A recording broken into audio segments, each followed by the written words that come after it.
Good evening, everybody. Liz here again, and this time I'm gonna read to you the Burgrr Entries, and they're actually pretty long, so I'm not gonna do all of them at once. Maybe I'll do a series and make it like 2 or 3 of them per video, so I can get through them a little bit faster.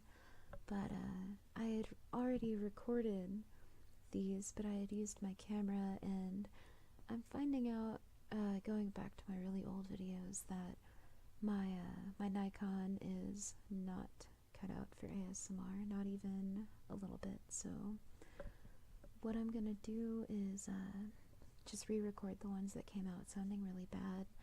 I've already done the John Dies at the End prologue, and now I'm gonna get on this. So these are done in style of journal entries. So before each entry, I'll say, entry number blank. So that might make the flow of it a little off, but who cares? Whatever, right? All right.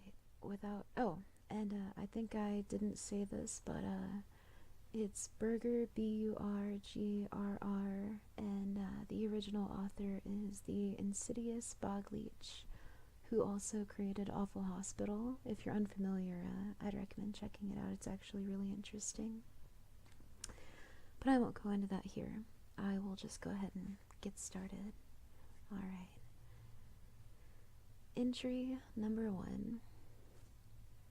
I don't know if any of this is going to get through to anyone. If it does, it's probably because they wanted it to, in which case, I'm really sorry. Maybe they just don't even care. Maybe it doesn't matter because there's nothing we can do. If you're anything like me, you've seen some weird new shit around town, and more importantly, you've realized it and you've remembered it while everyone else goes about their day in ignorant bliss.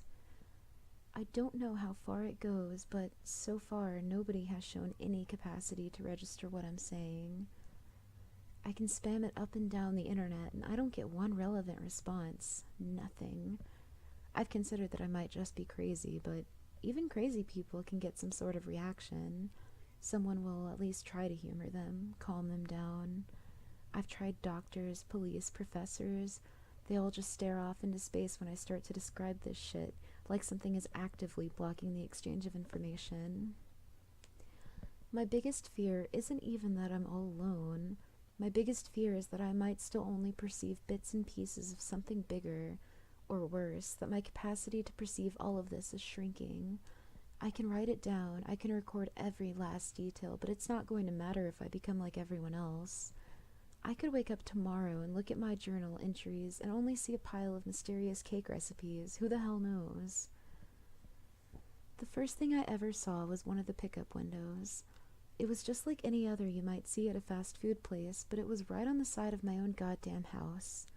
Nothing amiss indoors, but outside half the block was lined up on my front lawn, reading over a glowing menu full of scribbly-looking gibberish and receiving their meals, if you want to call them that, almost instantaneously. They all acted like it was their usual mundane lunch stop. Even while the mail lady sucked some rancid-looking glop out of a plastic pouch, congealed blood dripping down her chin, she told me it was the best she'd ever had. All my questions were met with those blank stares and stupid smiles.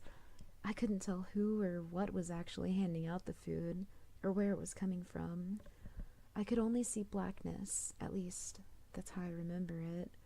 Maybe I saw something else, but it's gone now. God, and that was only the beginning. All the restaurants in town, the real ones anyway, are typically deserted. Employees still show up to some of them, but they don't even realize that no customers are stopping in. Some of them even host new windows, parasitically siphoning off all their business. The things seem to multiply constantly. I've seen them indoors, outdoors, on houses, on trucks, even one on a tree. A window to nowhere on the trunk of a fucking tree dispensing deep-fried slop to an ignorant gaggle of hikers. Near as I can tell, all the products were meat, or some vague semblance thereof. I can't always tell what kind of animal or even body part it used to be. I've seen things that could have been dredged from some black, godless deep-sea trench, gelatinous slabs of flesh in blindingly unnatural colors, fried bugs just slightly larger than any I thought existed. It isn't just the windows, either. I've started seeing this shit right on supermarket shelves. Foreign-looking packages with that same gibberish language on it, occasional bouts of quasi-English like number a million taste or it can dream a great flavor. It all has the same stupid logo on it, too, sometimes burnt right into the cuts of meat. A bug-eyed cartoon hamburger in a little chef's hat. Sometimes it's winking, sometimes it isn't. Sometimes it is only after I've looked away. It is only. Oh my gosh, I'm sorry. There's even people sucking down the shit on live television. The talking heads come back from commercial licking blood and grease off their hands. The weather lady shows up looking like an extra from a slasher movie, red stains increasingly thick on a blouse. I don't think she's changed in weeks. No one else cares. Nobody thinks anything is odd or new or different. Nobody but me. My appetite for meat is thoroughly dead, to say the least. I don't think I could ever trust it again, but I've noticed non-meat products are growing steadily rarer. Fruits and vegetables are sitting out longer between restocks. A lot of things are just getting phased out to make room for all the new items. I shouldn't have to say this if you could already read and comprehend this far, but for the love of God, don't eat it. Don't taste it. Don't touch it. Try not to even smell it. The more people eat, the less they act like themselves, the funnier they talk.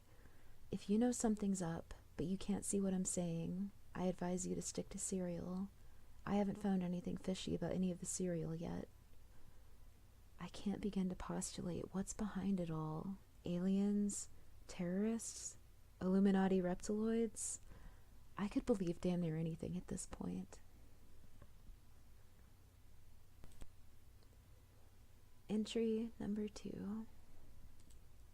The ads are everywhere. Flyers, neon signs, billboards, all of them written in the same foreign language I can't find any match for, plastered with goofy artwork of bug-eyed hot dogs and steaks and less identifiable things.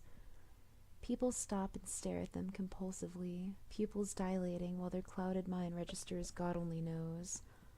A lot of people say the exact same thing, in the exact same tone and rhythm, every single time.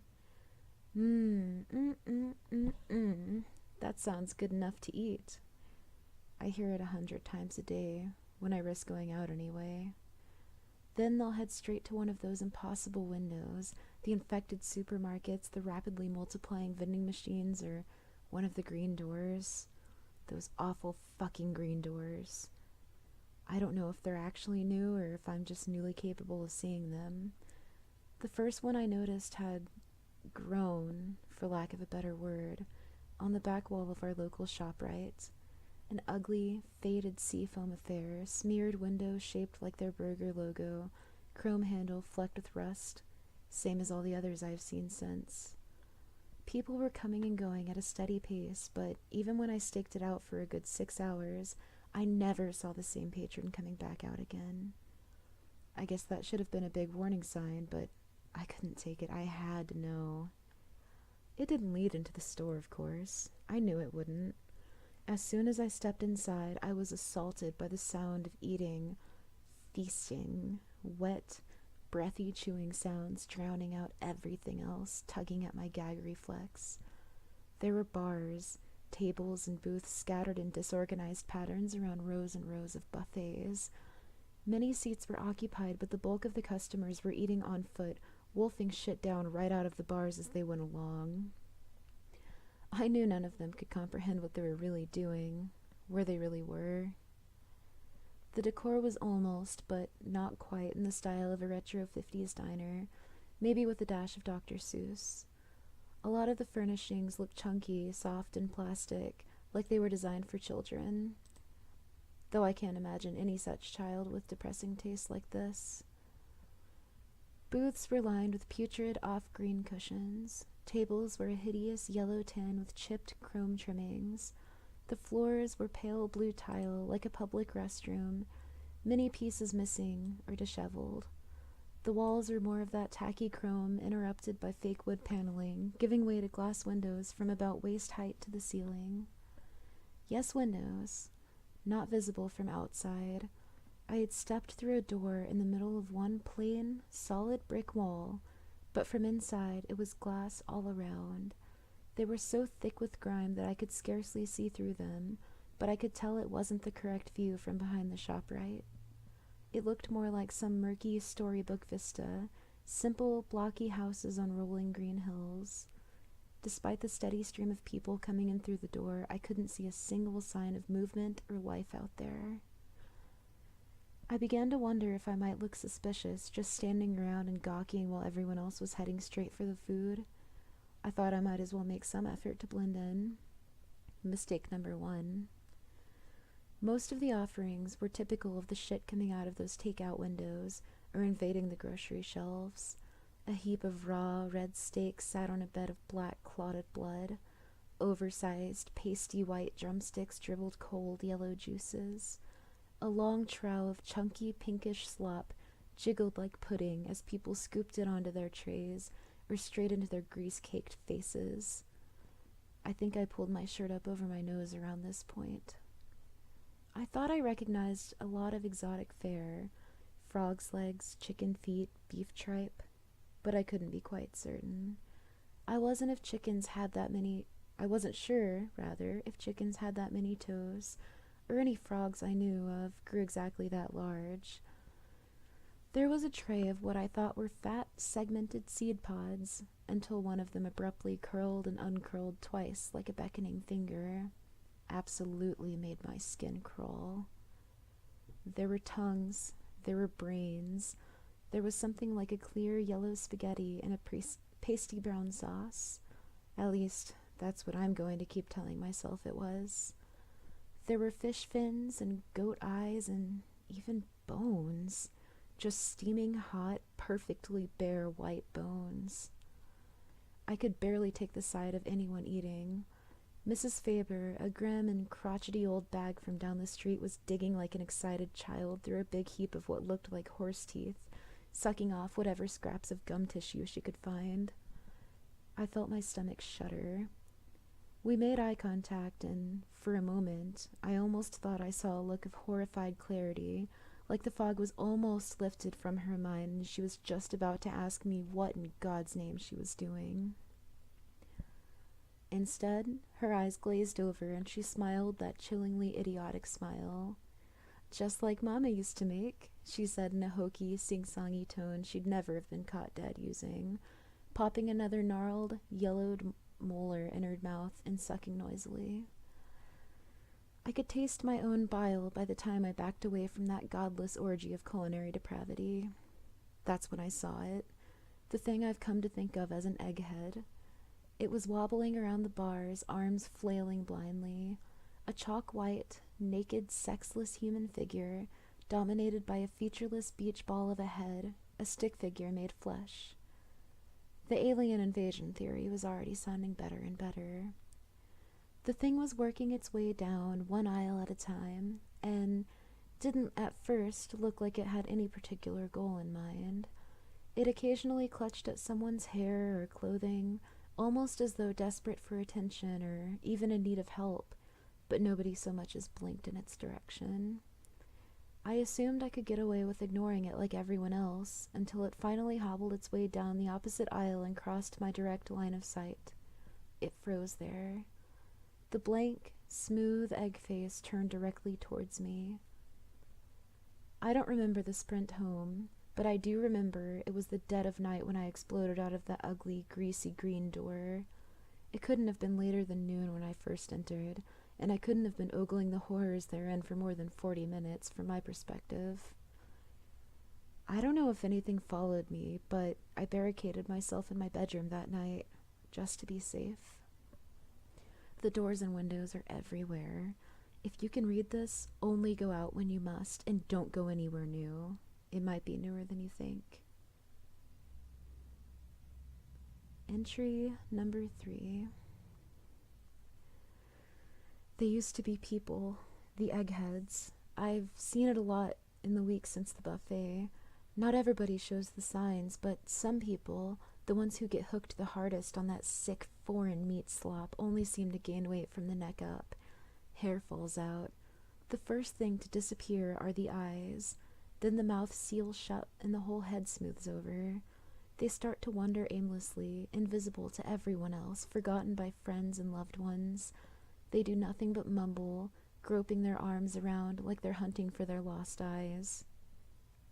I killed one today. I'd spent my afternoon scrounging around town for normal things to eat, an increasingly challenging task. Avoiding the overtly weird shit is only the half of it. I have to be careful for anything that boasts, say, new formula or improved flavor. Sometimes I just have to scan the package for the hamburger logo, or check the ingredients for some new gibberish like extracted bone jellies or natural life parts. Some of the untainted stuff is skipping the shelves and going straight into the dumpsters, which I'd been digging through when the egghead got the jump on me, cornering me in a one-way alley between a Safeway and a Walgreens. Its head was bigger than most, an impossibly bloated globe that almost brushed the walls on both sides. I don't know how its feeble, chalky body could have held it up. It was barely more than a skeleton, thin skin shrink-wrapped tightly to its bones. All that remained of its former identity was a black dress tie swaying like a pendulum from its pencil-thin neck. Its incoherent mumbling sounded at once panicked, apologetic, and threatening as it staggered towards me, limbs outstretched. I had nothing to defend myself with but a bag of stale bread and a warm can of Coke. I screamed at it, told it I didn't know what it wanted, that there wasn't anything I could do, but it just kept coming, mumbling. The moment my back hit the wall behind me, I snapped. I grabbed the nearest garbage can lid and swung with all my strength, slamming it straight down into that fat, bulbous face like a battle axe. It felt like striking a huge taut basketball. The mumbling grew more frantic, more confused, as the thing stumbled backward, gravity tugging at its awkward cranium, arms whirling cartoonishly as it fought to regain its center of balance. It was like some bent slapstick routine, like somebody struggling not to drop a wedding cake. I charged, screaming like a banshee as I struck again, and the thing finally toppled. Slowly, like it was filled with air. As it hit the ground, that massive noggin exploded like a swollen tick. With a wet splash, pinkish gore and hunks of rubbery white flesh gushed out of the alley and into the street. For one terrifying moment, I wondered how the scene would look to the rest of the world, if they'd just see some random, senseless act of murder against a completely normal, innocent human being. The people already nonchalantly stepping over the scattered piles of gore would have eased my mind, if it weren't for what happened next. One of those piles started moving. Something about the size of a baby was squirming out from the pulverized sludge, a fat, slightly oblong shape with a lot of thin, wriggling appendages underneath, still too thick with gore for me to make out any details.